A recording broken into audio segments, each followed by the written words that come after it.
कर्नाटक की बात हो जाए, जिसका आप जिक्र कर रहे हैं समीर जी। कर्नाटक दक्षिण का दूसरा ऐसा राज्य जहां बीजेपी वर्सेस कांग्रेस होने जा रहा है, यानी कि रीजनल प्लेयर्स यहां पर कमतर साबित होने जा रहे हैं। कर्नाटक की रीजनल पार्टी जेडीएस यहां बीजेपी के साथ अलायंस में है। क्या बीजेपी को इसका फायदा मिलेगा? वो कल का वोट ज्यादा असरदार होगा या रेवन्ना के टेप में ज्यादा असर है? ये आंकड़े आपके सामने। कर्नाटक की 28 सीट में से 18 से 22 सीट बीजेपी के पास। जबरदस्त परफॉर्मेंस बीजेपी का। कर्नाटक की क्या हम जब शुरू में बात कर रहे थे कुछ ऐसा कह रहे थे कि कर्नाटक में लॉस होने जा रहा है?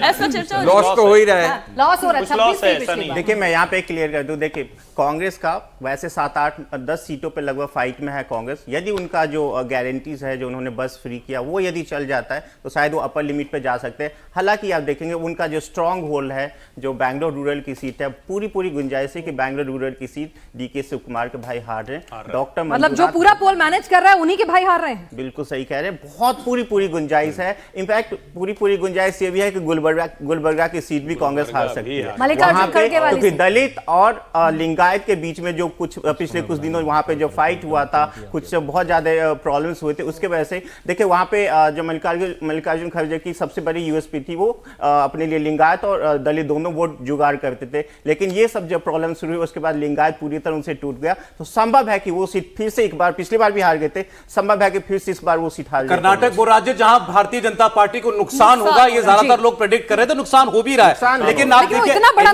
एनडीए 26 था पिछली बार 28 में से, भावेश कह रहे हैं कि वो 24 तक जा सकता है, 20 से 24 हो सकता है 6-8 सीट का नुकसान भारतीय जनता पार्टी को कर्नाटक में हो सकता है। 20 ज्यादा रियलिस्टिक है सौरभ कि 20 से 21 सीटें रहेंगी, 4-5 का नुकसान वहां पे लगभग। मतलब ग्राउंड से अगर आप फीडबैक जो लिया गया है बीजेपी के भीतर भी, उसमें यह माना जा रहा है कि 4 से 5 सीटों पर उसमें नुकसान है।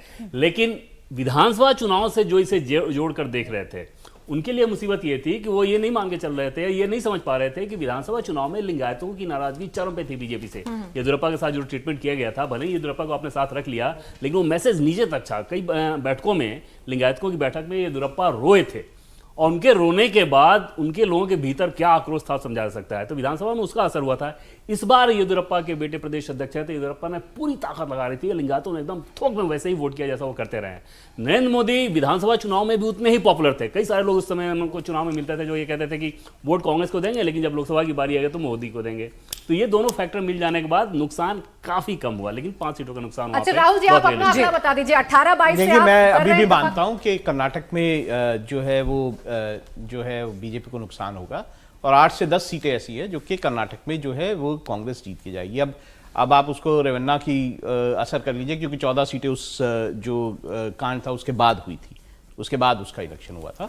दूसरी बात ये भी है कि देखिए ये जो भावेश ने कहा कि डीके शिव कुमार अपना इलेक्शन हार जाएं, या ऐसा डीके सुरेश अपना इलेक्शन हार जाएं और उसके बाद कुछ हो जाए। देखिए ऐसे बहुत सारे एग्जाम्पल है। उत्तराखंड में जो है बीजेपी के जो मुख्यमंत्री हैं वो अपना चुनाव हार गए थे, पर बीजेपी जीत गई थी। मतलब राहुल जी आप ये कह रहे हैं कि ये जो आंकड़ा 18 से 22 से और कम हो सकता है? मुझे लगता है ये और से कम होगा। 8 से 10 सीटें ऐसी हैं जो कि बीजेपी का कम होगा, या पूरा एनडीए बीजेपी का कम होगा ना? बीजेपी 18 से 22 कर्नाटक में तो बीजेपी और तो अपर लिमिट तो 8 तो बता ही रहा हूं ना, अपर लिमिट 8 है।